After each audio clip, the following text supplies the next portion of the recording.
കപ്പഡോക്കിയ എന്ന് പറയുന്ന ഒരു ടർക്കിഷ് റെസ്റ്റോറൻറ്റിലേക്കാണ് ഞങ്ങൾ ഇന്നലെ പോയത്. ഞങ്ങളോടൊപ്പം വരാനായിട്ട് വേറൊരു ഫാമിലിയും കൂടി ഉണ്ടായിരുന്നു. പക്ഷേ അവർക്കൊരു കണ്ടീഷൻ ഉണ്ടായിരുന്നു. അവർക്ക് വീഡിയോയിൽ വരാൻ ഒട്ടും താല്പര്യമില്ല. അതുകൊണ്ട് ഞാനും അഞ്ജലിയും ബെഞ്ചമിനും ബെനി ബേബിയും കൂടെ റെസ്റ്റോറൻറ്റിൻ്റെ മുന്നിൽ അവരെയും കാത്തൊരു കുറച്ച് നേരം നിന്നു. അവർ വരുന്നതിന് മുന്നേ തന്നെ ഞങ്ങൾ അകത്ത് കയറിയിരുന്നു. ഞാനും അഞ്ജലി ആദ്യമായിട്ടാണ് ഇവിടെ വരുന്നത്. പക്ഷേ നമ്മുടെ ബെഞ്ചമിൻ ഉണ്ടല്ലോ, പുള്ളി ഇതിനു മുന്നേ ഇവിടെ സ്ഥിരമായി വരാറുള്ളൊരു ഭാവത്തിലാണ് ഇപ്പോൾ. ഒരു തവണ വന്നിട്ടുണ്ടെന്ന് തോന്നുന്നു. മെനു ഒക്കെ നോക്കിയിട്ട് അതിൽ ഇഷ്കിന്ദർ മീൽ മുൻപ് കഴിച്ചിട്ടുണ്ടെന്നൊക്കെ തട്ടിവിട്ടു. അങ്ങനെ ഞങ്ങൾ ഇരിക്കുമ്പോൾ മറ്റേ ഫാമിലി വന്നു.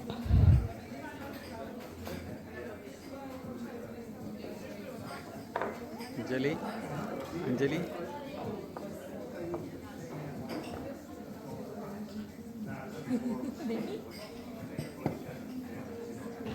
മെനു ഞങ്ങൾ അറഞ്ചം പുറഞ്ചം വായിച്ച് നോക്കി. അങ്ങോട്ടും ഇങ്ങോട്ടും തിരിച്ച് നോക്കിയതല്ലാതെ ഒന്നും മനസ്സിലായില്ല. ഇംഗ്ലീഷ് വായിച്ചാൽ മനസ്സിലാവുന്നതുകൊണ്ട് വായിക്കാൻ അറിയായിരുന്നു. പക്ഷേ എൻ്റെ എന്താണ് ഇൻഗ്രീഡിയൻസ്, ചക്കയാണോ തേങ്ങയാണോ മാങ്ങയാണോ ഒന്നും മനസ്സിലായില്ല. ആൾക്കാരുടെ പ്രൈവസി. ഞങ്ങളെല്ലാവരും ഫുഡ് ഓർഡർ ചെയ്തു. സ്റ്റാർട്ടറൊന്നും ഞാൻ ഓർഡർ ചെയ്തില്ല.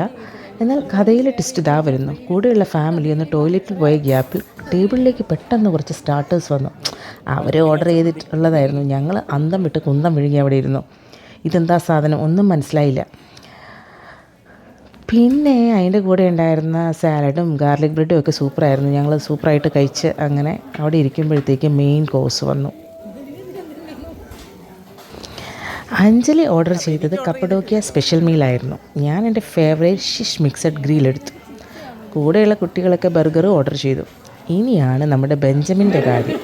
പുള്ളി ആ മെനുവിൽ നോക്കി ഇഷ്കിന്ദർ എന്ന് കരുതി ഓർഡർ ചെയ്തത് അതിൻ്റെ താഴെ ഉണ്ടായിരുന്ന ഫലാഫലായിരുന്നു. ഫലാഫൽ എന്ന് പറഞ്ഞാൽ പ്യുവർ വെജാണ്.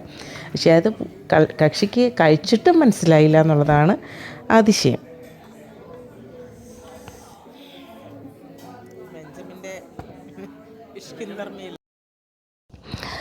കഴിച്ചു കഴിഞ്ഞപ്പോൾ എല്ലാവർക്കും വയറൊക്കെ നിറഞ്ഞ് നല്ല ഹെവിയായി. അപ്പോൾ പിന്നെ ദഹനത്തിന് ഒരു ടർക്കിഷ് കോഫി ആകാമെന്ന് കരുതി. കോഫിയുടെ കൂടെ ടർക്കിഷ് ഡിലൈറ്റും കിട്ടി.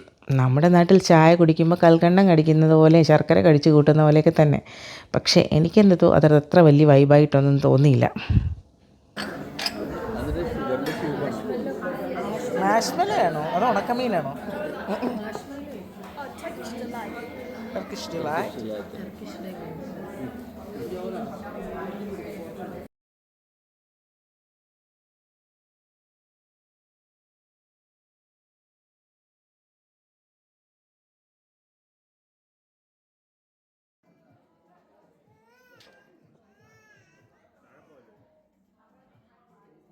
എത്രണ്ണ പറഞ്ഞേ?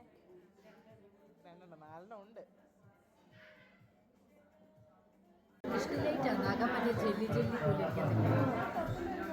It's okay, Asha. You're coming.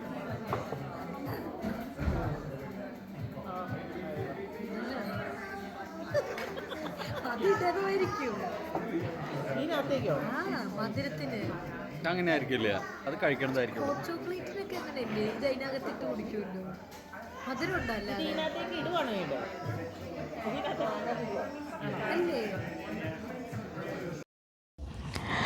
അങ്ങനെ ഫുഡൊക്കെ കഴിച്ചിട്ട് ബെഞ്ചമിൻ എൻ്റെ പിഴ എൻ്റെ വലിയ പിഴ എന്നും പറഞ്ഞിട്ട് അവിടെ ഇരിക്കുമ്പോഴാണ് ആ വെയിറ്റർ പെണ്ണ് വന്നിട്ട് ചോദിക്കുന്നത് ഇത് പാക്ക് ചെയ്ത് തരട്ടെ എന്ന്. അപ്പോൾ ഞാനും അഞ്ജലി മുഖാമുഖം നോക്കി. ബെഞ്ചമിൻ വളരെ ദയനീയമായിട്ട് അയ്യോ വേണ്ടായേ, ഇനി ഞാനിതും കൂടെ വീട്ടിൽ കൊണ്ടുപോയിട്ട് ചൂടാക്കി കഴിക്കേണ്ട ഗതിയാണല്ലോ എന്നോർത്ത് ബെഞ്ചമിൻ്റെ മുഖം കണ്ടപ്പോൾ ആ പെണ്ണിനെ മനസ്സിലായി ബെഞ്ചമിന് വേണ്ടാന്ന്. അങ്ങനെ ഞങ്ങൾ ഫുഡൊക്കെ കഴിച്ച് ടാറ്റ പറഞ്ഞ് വെളിയിലിറങ്ങി കഴിഞ്ഞിട്ട് ഒന്ന് നടക്കാമെന്ന് വിചാരിച്ചു സ്ട്രീറ്റിലൂടെ. നിങ്ങളുടെ എല്ലാം പുറക് ഫേസ്ബുക്കിൽ കാണിക്കുന്നതുകൊണ്ട് കുഴപ്പമില്ലല്ലോ. തിരിയരുത്.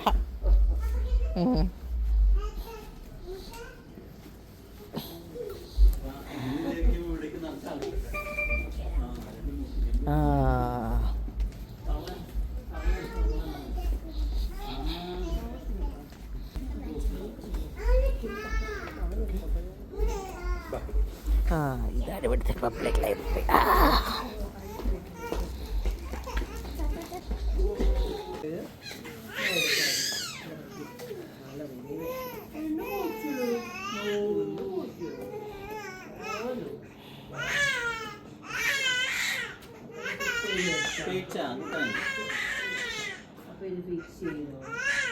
ഇനി അവൾക്ക് പൊക്കയില്ലാത്തതുകൊണ്ട് കാണാൻ പറ്റത്തില്ല അത്. അങ്ങനെ ഞങ്ങൾ വഴിയിലെ ഓരോ അടച്ചിട്ട കടകളിലൂടെയും എത്തി നോക്കി ഇങ്ങനെ നടന്ന് കുറച്ച് കഴിഞ്ഞപ്പോഴത്തേക്ക് തണുപ്പത്ത് നടക്കുന്ന ഭ്രാന്തന്മാരാണ് ആൾക്കാർ വിചാരിച്ചിട്ട് ഞങ്ങൾ തന്നെ തിരിച്ച് കാറിലേക്ക് വന്നിട്ട് കാറിൽ കയറി പരസ്പരം ടാറ്റ പറഞ്ഞ് വീട്ടിൽ പോന്നു.